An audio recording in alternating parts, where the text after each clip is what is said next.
Welcome back, everybody. Oh, you caught me leaning on the desk then.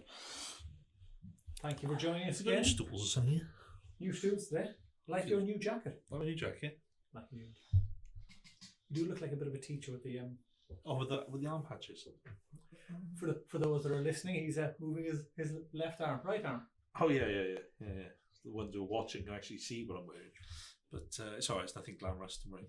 To all those new people, because we've got a massive spike in the last few weeks of listeners and viewers, haven't we? Downloads, yeah. Mostly from UK. So all of a sudden, our reach has started to increase massively. So thank you to everyone who has listened in. Do us a massive favour. Click on the like, subscribe, leave a review, and all of the stuff that other people ask you to do as well. It's exactly. greatly appreciated. On YouTube, you can subscribe and comment, like. Yeah, then you can leave a review on Apple Podcasts or Spotify. Depends on where you're listening to it, to be honest. So then when you wake up on a Wednesday morning, your phone goes bing, and we're there, ready to go. Yeah. Scary, that. With all the insights. So, what's been going on? Great news from the Chancellor.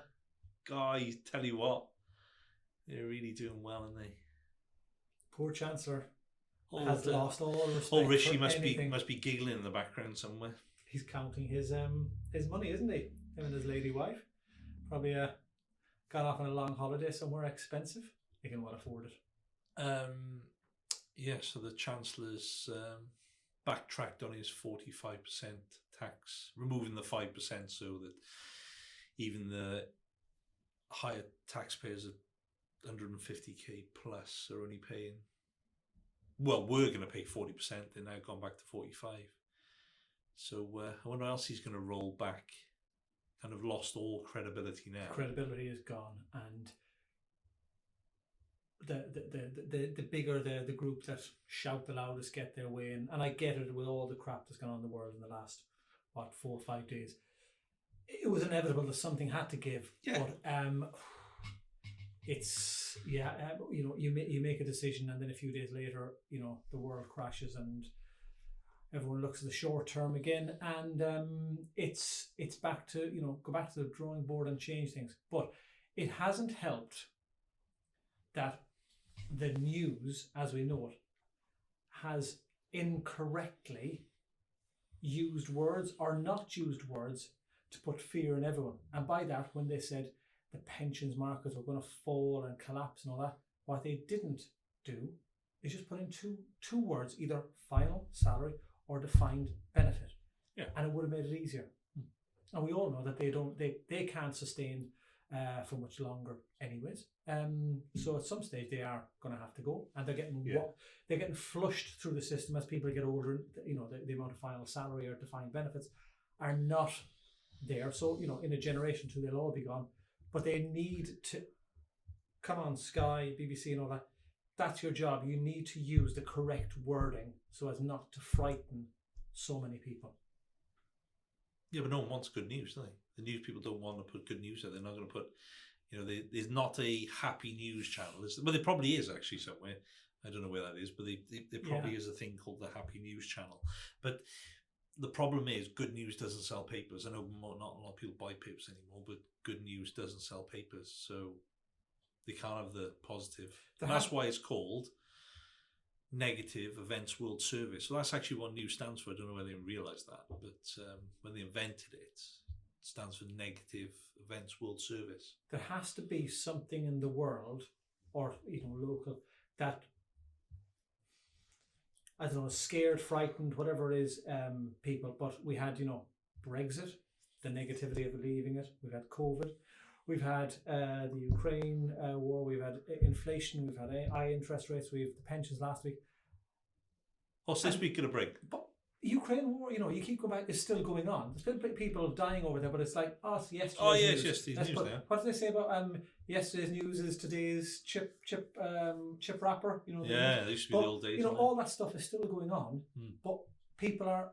It sounds horrible. Fed up with it. They want new negative news. They don't want to hear the same repetitive negative news. They want new negative news, and it's horrendous.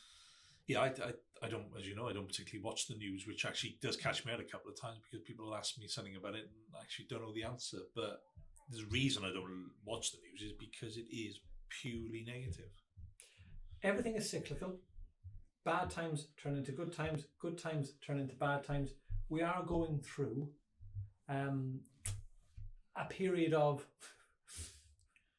I'm going to say negativity, but it's not the best of times, but we just have to ride out the storm and know that eventually the good times will come back again. They have to. 100%. But people's capacity is all short term now. There's the need for the immediate gratification now, the chocolate hit now, the Amazon purchase immediately.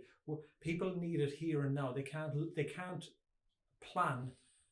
A lot of people cannot plan for the future, 2, 3, 4 decades ahead, never mind a year or two. So they all have to live in the here and now. And they can't see that in the future things are going to get okay. Yeah, they are, and I think that's it. I think we also have short-term memories, don't we, when it comes to things. But there's a common question that I keep hearing at the moment, whether it's from clients, friends, I see it in the news, but the question is, are we going to go into a recession? I know there's a technical way, but we're kind of not there already. Yeah, I can say, I you can go into the technicalities of what a real recession is, but yeah, I think let's be real. I think we're in one. Do you know what I mean? We've got high inflation, high interest rates, markets are falling. Well, the market's been falling all year. This is, if you're investing in the stock market, if you look at a very minute section of the market, which is the short-term view, markets are down. But if you expand out and look at the long-term view of the markets, they'll be up. Yeah, okay, over the long term. But people don't look at it like that. But yeah, in reality, yes, we probably are in a recession. For anyone who thinks, are we going to go into one? Well, yeah, we're probably in one. And what does that really mean? Well, not a lot for those going forward over the next few weeks of spending for Christmas. I don't think so. And I think, yeah, things are going to get harder, things are going to get tighter. But I think sometimes we have to take a bit of responsibility. We've talked about this before, is that we as individuals need to take responsibility. We can blame the banks, we can blame the lenders, but we have to take some responsibility for our own spending. It's so easy to buy fast fashion, fast food. Like whilst I'm here now, I could go onto an app and order a Five Guys and a Subway and a McDonald's, have them all delivered to my office whilst I'm on this podcast. With cheese? Well, I can do whatever I want with it. But I can see that Five Guys burger. But that's how easy it is. Yeah. Do you know what I mean? To do. Do you know what I mean? And like in the past, would people have done that? No, they would have brought their own lunch to work. Maybe they would have popped out to get lunch. But if they were in an area they couldn't do that. Like we're in an area where the closest actually food-wise, we do have a Greggs across the road. But apart from that, until Greggs came here, there wasn't anywhere to get food around here. Yeah. So you would have to have brought food in yourself. But now I can have whatever I want. I saw the other day someone having downstairs a German kebab delivered. Nice. Yeah. So you can have whatever you want delivered to this building. And we are technically a little bit out of the way where we are. We're on a bit of an industrial estate. But that just shows. So we have to take some responsibility ourselves for our spending. Yeah. This is one of the things I know we're bringing out a webinar in the next few days about, and one of the slides I think is the difference in, a few decades ago and now, and everything is available right now. Forget about the concept of a previous generation may have saved into a bank account that money to buy the item and not got it on credit. But it's gone even further now, that it's not even that of having it right now and waiting, getting the money and buying it in a few days. Through your phone, through apps, through Amazon, through Uber Eats, through Just Eats, through CarWow, whatever it may be, you can buy anything from 50p to 50 grand on the swipe of your phone immediately. And there's a good chance. With a double click on the side, a bit of face recognition. And there's a good chance that you will have that item by close of play that day. Immediate gratification. And as well as being very, very good, that's also very scary. Yeah. Because people that have maybe a compulsive buying disorder that want it right now can overspend immediately without understanding that. And that's going back to our webinar that we're going to be running of the pension, and that this wasn't available many, many years ago, where it is now. And everyone wants your money now. Yeah, Every single person, company and organisation. Every app, every social wants media your is money. trying to get your money. So we might be going in or already in a recession, but that ain't going to matter two jots, the old phrase, going into October, November and December, because we already see in a lot of the shops Halloween stuff and Christmas stuff, and people will buy and overspend right now on the hope that they can pay it back in some format next year. So we might be in or going into recession, but the spending is not going to decrease in any way whatsoever. No, they're not. But and people will worry about that in January, February, and that's when it becomes quite painful, and they'll start seeing the pinch. But I think what we need to bear in mind is that, like, we get a lot of questions asked at the moment. Should I be buying this property? Should I be buying this car? Should I be buying this? Should I be buying that? Well, that's a lot of that's down to personal preference. If you're moving house for a reason, because you need to buy a bigger house for your family, you need to upsize, whatever you do, or you're buying it for an investment, well, that's relevant to you. Now, there can be all this noise in the market saying, don't buy properties because they're going to go down in value. Okay, now some areas might. If the housing market does crash, okay, which I don't think is going to happen, okay, yes, some areas are going to go down, but a lot of areas it's not really going to affect. And it's a paper exercise. Unless you're planning on doing some property flips, whereby you're buying it cheap, doing it up and selling it on, you're probably just not going to make as much profit on a property flip, but you're still going to make some money. But if you're buying this house for you and where you want to go, and you're doing it for your family because you need to be right near the right schools, etc., it's just a paper exercise. So if you bought that property for 300-400 grand, and then in a year's time it's still only worth 300-400 grand, does that really matter? Are you actually gonna? Are you trading it? Are you selling? Are you gonna go and sell a doorknob? Is that what you're planning on doing? Well, if you're not, don't worry about it. It is kind of it's all relevant down to your personal situation. Same with a car. If you need a new car because your other one's falling apart, or you're due to change it for company purposes, just carry on. There are so many. Every expert in every field will tell you their area is the best. The franchise person will tell you don't touch financial planning, don't touch investment properties, only go into franchises. The property expert will tell you the same thing. The cryptocurrency, I'm going to show you something in a minute. The cryptocurrency person will tell you the same thing. Everyone is an expert in their own field, and you can't listen to everyone, or you can get all the right answers on Google, but what's the right answer of 20 answers is the right answer for you. Let me show you. Let me read this out. I saw this yesterday, or even this morning on a social media. I'm not going to say the person's name because it's not appropriate. Getting crypto right is the single most important thing you can do for your finances today. Take the time to get educated. Now, what does that even mean? Is the single most important thing you can do for your finances today. Okay, well, maybe checking your mortgage, making sure your life insurance is in place, your income protection is in place, you're making the most on pension contributions, you're paying the corporation tax, and on and on and on. And again, it's the expert in that field. That's... But Bay's not an expert. Bay's an armchair expert. I haven't got a clue what he's doing. Probably bought crypto in the heyday when it was low. Luck. Crypto has been luck. Purely luck. I'll happily stand here and argue that all day with someone. How's your crypto going? Oh, my experiment with crypto. Josh, actually, let's have a look. See if I can see. I might be able to see. But I can tell you what, it ain't going to be worth anywhere near what it was. How much you put in, 100 quid? Or? Oh, the app needs to be re-downloaded. We'll do that now. We'll come to that in a second. How much shall I put in? I put £300 in. Expensive exercise. Yeah, but I was doing well, you know why I did it as an exercise? Because so many people were coming to us saying, should I invest in crypto? And we were like, well, yes, it can be part of a long-term portfolio, a very small part of it, because it's diversification investment. I get that, okay? But you've got to bear in mind it's non-regulated. So therefore, if anything happens, you're not protected. And unless you really know what it's, I'm laughing, so just see what it's worth. Oh wow!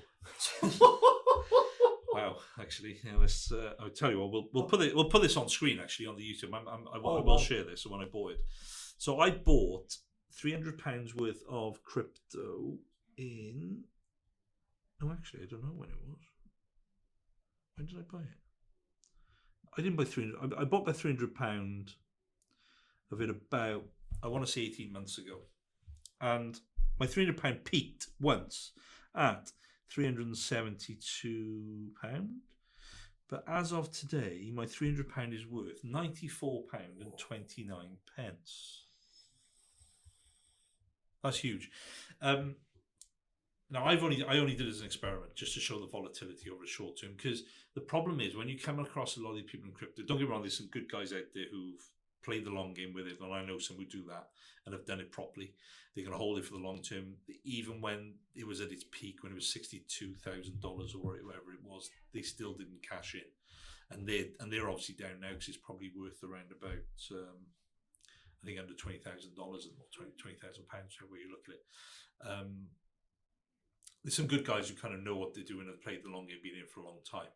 But then there's others who've been lucky with it, and now they kind of tell everyone this is how you do it, and they got everyone to invest at the peak, and people have lost a lot of money. Because you'll actually find with a lot of these crypto guys is that they've all gone a little bit quiet at the moment because, excuse the term, the arse dropped out of the market.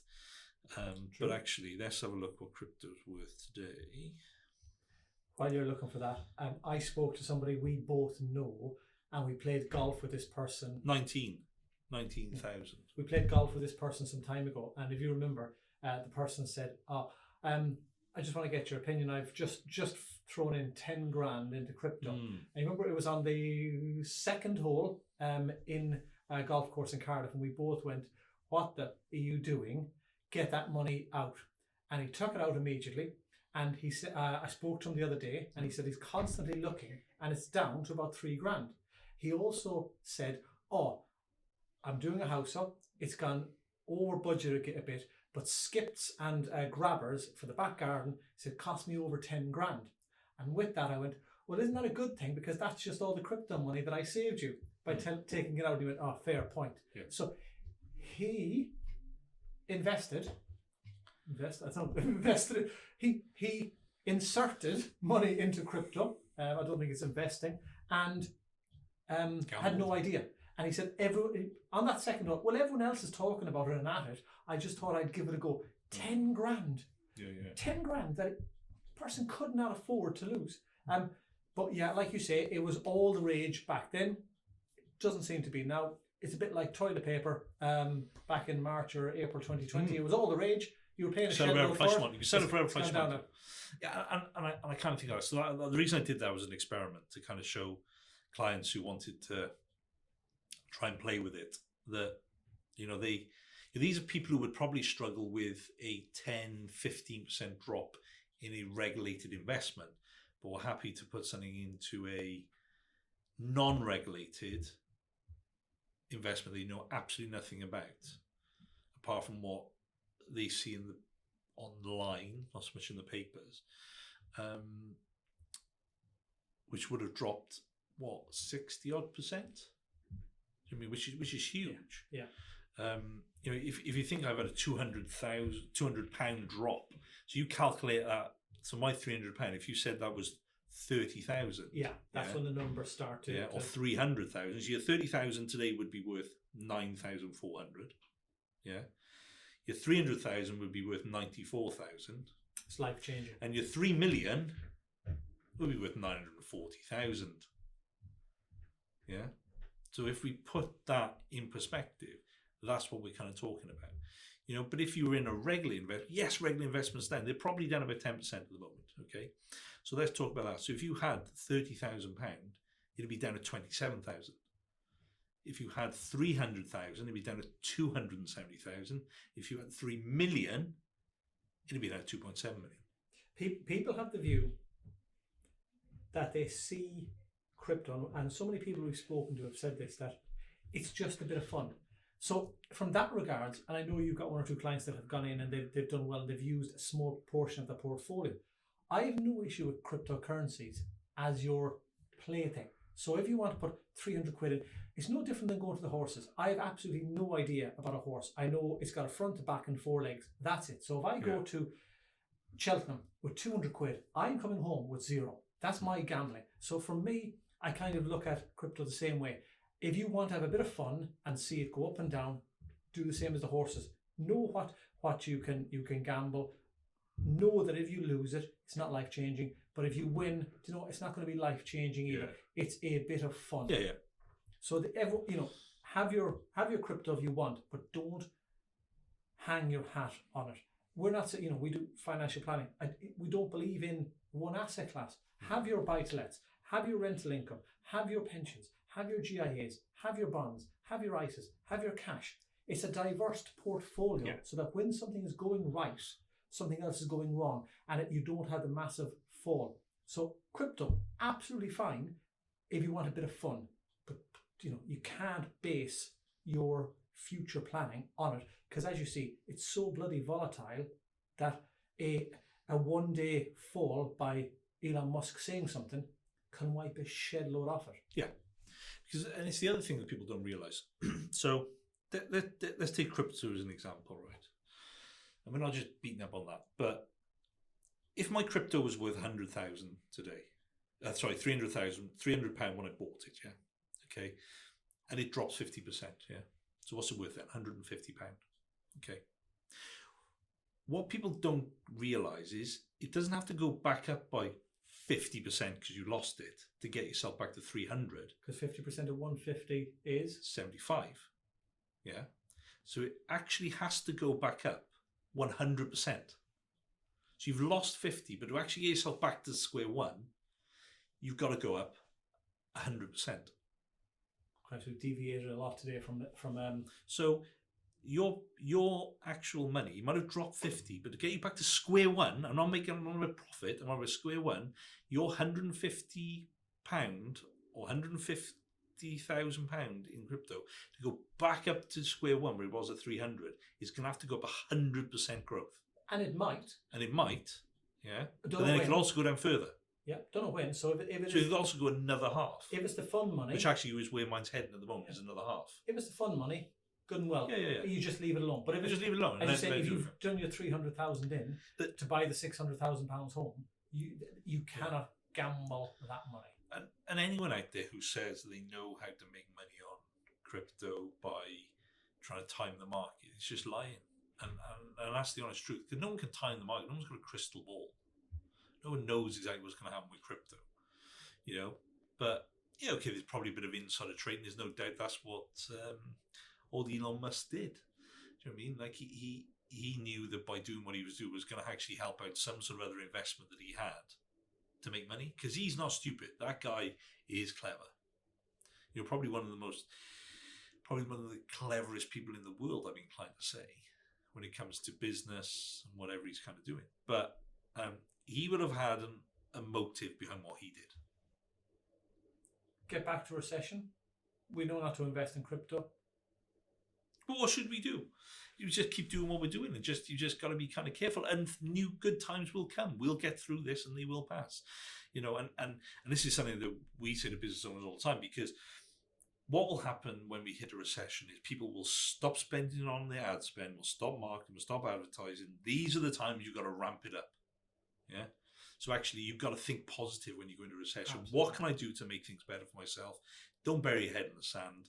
How can I make things different? How can I be positive? And I think that's what we've got to be positive. I know we're talking about recession, and it's probably not the nicest thing, but we've got to think of the positive angles in what can we do to make ourselves better, and how can we come out of this in a better light?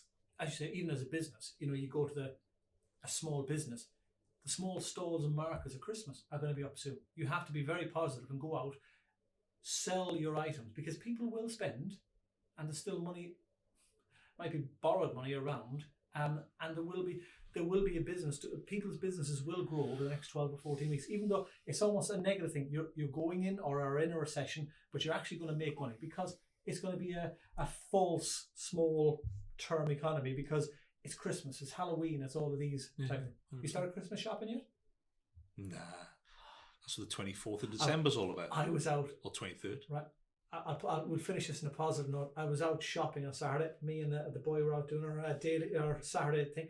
We saw some Halloween stuff, but there was also Christmas decorations. Well, I saw John Lewis on Sunday. They had all the things laid out ready for where their Christmas displays. I put up Christmas decorations now if I was allowed in our house. Would you? Yeah, absolutely. So it just brings happiness. So my birthday is 28th of November. So I don't think anything should go up until past my birthday, just being selfish. I know my dad doesn't. We always have a house decorated, but usually that happens before my birthday. I know my dad doesn't listen to this, so he doesn't care. And I remember at home, we'd be lucky if we got the decorations down from our attic on the 23rd of December. Really? Yeah. Oh no, we'll go early December, but not any kind of earlier than that. See, it just brings happiness and joy. Granted, you can't put the lights on the tree now. You know, Well, we put the lights on 8 o'clock in the outside. morning. We put the lights on outside. Oh, earlier, your like, electricity bill is just going to go like that now. You know, cost of living. Yeah. Or We won't be having the, cost of lifestyle. we won't be having the National Lampoon's lights this year. If you've seen that film, you'll understand. Good old Clark W. Griswold. Watch it. National Lampoon's greatest Christmas film ever. Don't forget now. What is it? Like, subscribe, leave a comment. Thank you very much.